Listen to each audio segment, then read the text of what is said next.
Representative Jurgens, thanks for joining us today. Thanks for coming in.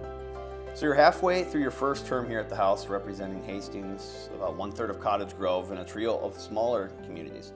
Has being a member been everything you thought it would be made out to be?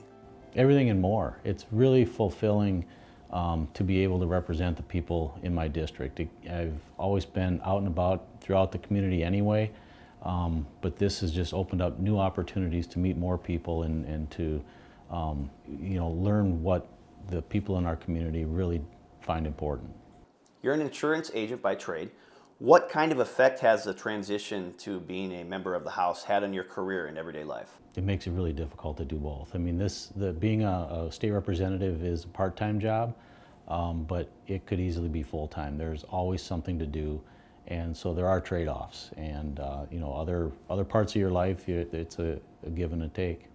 I talked to you at the state fair back in, I believe it was September, and you were telling me about one of the capital bonding tours that you've been on as part of the Capital Investment Committee. Tell us more about that experience and why it's important for members to see the progress made in these tours. Those were great tours. We had 5 different tours. As a member of the Capital Investment Committee, they're optional. You don't have to go, but many of us went on all of them whenever our schedule would allow for it. And to me, it's a really, for one thing, it's a great way to see the state of Minnesota. But second of all, these projects that we're going to be talking about and debating whether or not they should be included in a bonding bill, to actually go out and see the project and talk to the people who are stakeholders in that project is so much more meaningful than what we would learn from a PowerPoint presentation. So it was a very valuable experience to be able to ride that bus. I think we spent about 15 days on the bus throughout the 5 different trips, but it was a good way to see the projects, and also to work with the members on the other side of the aisle too. We're sitting on a bus, and I was visiting with Representative Leon Lilly or Alice Hausman and other members that are on the Democratic Party. That during session, you spend so much time with the people in your own party and your own caucus. It's good to be able to get to know the people on the other side of the aisle as well. I follow you on social media, and you certainly seem to be engaged in the community with appearances at many events. How does meeting people at these events help you as a lawmaker?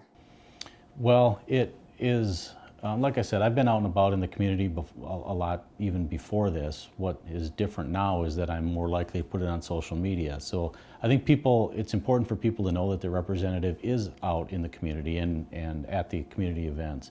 And so it's fun for me. I guess more people recognize me now or know who I am and are more likely to be able to come up to me and introduce themselves.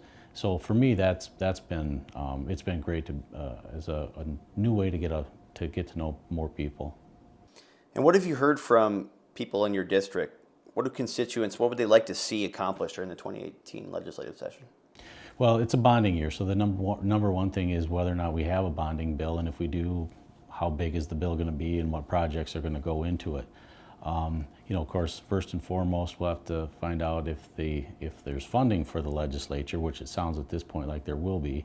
But there will be some, one of the local issues that I'm following is with the water in Cottage Grove and the PFCs that were found there. And in the past, 3M has paid for all of the remediation, and they're balking at that a little bit right now. And so between the Minnesota Department of Health and the MPCA, we hope to find some kind of a resolution, and if we need to appropriate some funds while that is getting worked out so that the citizens of Cottage Grove aren't footing the bill for the remediation, then that's going to be one of my priorities.